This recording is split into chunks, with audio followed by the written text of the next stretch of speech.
All right, welcome to The Explainer. Today, we're going to dig into the work of educator Nell Noddings and her really powerful argument about what's missing from our schools. It's a question that cuts right to the core of what education should even be for.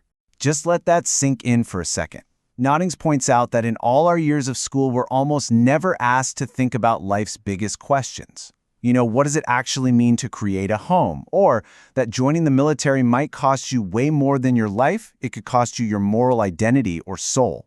Seriously, think back for a minute. Did anyone ever ask you about that in a classroom? So here's the central problem she's getting at. Noddings calls it the unexamined education, basically a system that spends years teaching us all about the world, but almost zero time teaching us about ourselves. And this slide just lays it out so clearly.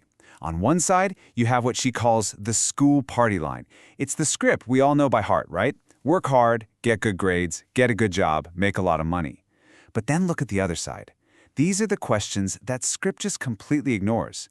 Will this actually make you happy? What is all this for anyway? It's like we're given the super detailed map of how to succeed, but we're never encouraged to ask why we're even on that road to begin with. So what's her solution? Well, Noddings imagines a curriculum built around what she calls critical lessons. And these aren't about memorizing dates or formulas. Nope.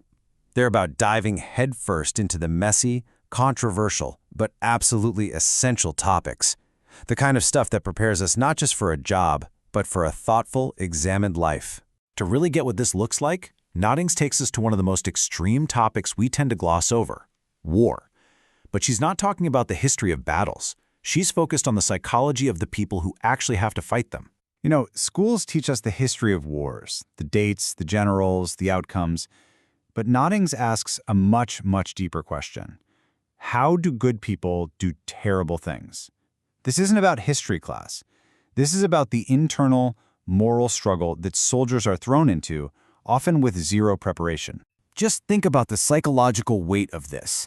For a soldier in combat, the fear of being seen as a coward can actually be stronger than the fear of dying. That pressure can push them to become what one writer so chillingly called a compromise between a man and a corpse. The biggest risk, Noddings says, isn't dying. It's losing your moral identity, losing who you are. And this is not some abstract theory. Listen to this quote. It's from an American soldier who, in the chaos of war, killed 2 children. He later asked, why? Why did I do that? That is not me. That question, that is not me, that is the sound of a person's soul breaking. It's the absolutely devastating, real-world result of an education that never prepares you for the moral horrors you might one day have to face, or even commit. But Noddings' critical lessons aren't all about something as extreme as the battlefield. She argues we need to bring that same level of deep thinking to the most personal parts of our lives. So let's shift gears from the psychology of war to the art of making a life, with a lesson in home. To kind of set the mood here, think about this quote from the philosopher Gaston Bachelard. "For our house is our corner of the world. It is our first universe."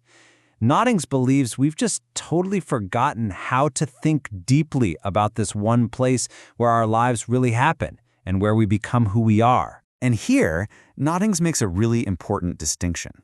A house, that's just a building. But a home, that's a source of meaning, of happiness. It's a place that shelters the dreamer. And isn't it ironic? Almost every student has to study abstract math they will probably never use. But pretty much no one is ever taught anything about the fundamental human art of making a home. And Noddings would say, this is a real art form with its own critical questions.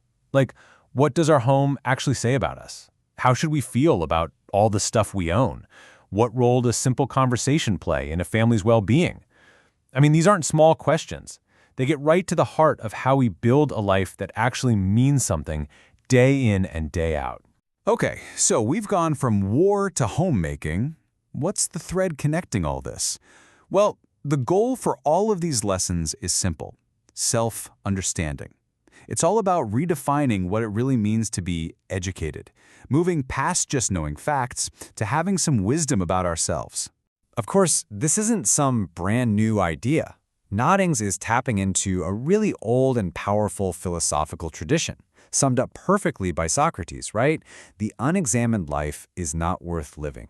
But here is where Noddings adds a really fascinating and, I think, compassionate twist.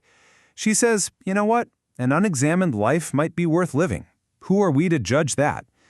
The real problem, she argues, is an education that doesn't even invite us to examine our own lives. An education like that, she says, just isn't worthy of the name. And in the end, that's the core of her argument. It's not just about changing a few classes. It's about reclaiming the entire purpose of education. Which really brings us to one final question for you to chew on. Looking back, what is the one most important, critical lesson that you wish someone had taught you?